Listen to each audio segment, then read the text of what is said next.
Bonjour à tous, l'été a finalement été clément sur de nombreuses places financières, mais peut-on pour autant en déduire que l'horizon est dégagé, que nous réservent ces prochaines semaines? Autant de questions auxquelles va répondre Philippe Forny. Philippe, bonjour. Bonjour Isor.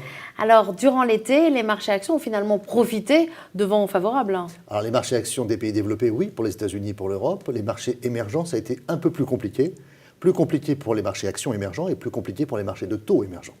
Qu'est-ce qui a animé les marchés durant l'été? Je pense que ce qui anime toujours les marchés, c'est bien sûr les décisions, les actes des banques centrales, mais c'est aussi le niveau de la croissance que les marchés croient détecter, tant aux États-Unis qu'en Europe ou que dans les émergents. Alors justement, est-ce que la croissance dans les pays développés est suffisamment importante pour que les banques centrales modifient leur politique? Alors ça, c'est la vraie question du moment, puisque la question se pose aux États-Unis.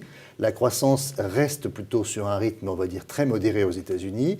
Donc la Banque centrale, qui avait annoncé un mouvement de retrait de la béquille monétaire, a plutôt différé à ce jour cet acte.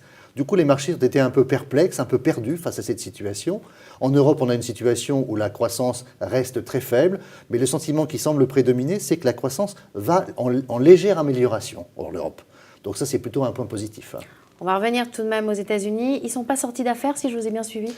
Les États-Unis sont plutôt sur une croissance qui reste faible, donc il reste à confirmer. Et donc toute la question que se posent les marchés, c'est de savoir effectivement si on peut retirer la béquille monétaire. Et à ce jour, la réponse donnée par la Banque centrale n'est pas si claire. Et en Europe? En Europe, la position a besoin d'être confortée. La situation est très différente d'un pays à l'autre. La bonne nouvelle, c'est que pour notre pays, les choses vont plutôt légèrement mieux. Pour l'Allemagne, ça va plutôt bien. Par contre, toute l'Europe du Sud reste vraiment à la peine. Il y a encore toujours la question de la dette, il y a le politique, il y a un certain nombre de sujets encore qui reviennent et qui finalement avaient déjà affecté les marchés il y a quelque temps. Alors, on a l'impression de revivre une histoire ancienne. Aux États-Unis, sur les problèmes du budget, où visiblement c'est compliqué de voter un budget. Sur le problème du plafond de la dette, on a connu ça également en début d'année. En Europe, sur les problèmes de la crise italienne, la crise politique italienne, et éventuellement sur la dette italienne. Évidemment, là, on voit ressurgir le spectre des problèmes de la dette en Europe et tout le monde serait effrayé si c'était le cas. Aujourd'hui, les marchés ont atteint un plafond? Les marchés ont bien progressé pendant l'été. On a quand même pris près de 10% sur l'été sur le CAC 40.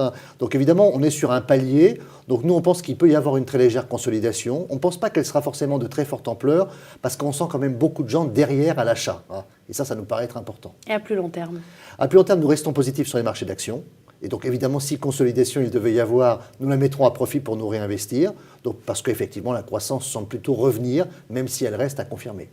Alors pourquoi? Ça veut dire qu'il va y avoir des flux positifs qui vont revenir vers les marchés actions? Alors il y a des flux positifs. D'abord, il y a des investisseurs qui reviennent déjà vers les marchés actions, souvent en provenance d'autres zones, par exemple la zone émergente pendant l'été qui a plutôt subi des retraits, alors que les zones européennes et américaines ont plutôt subi des flux positifs.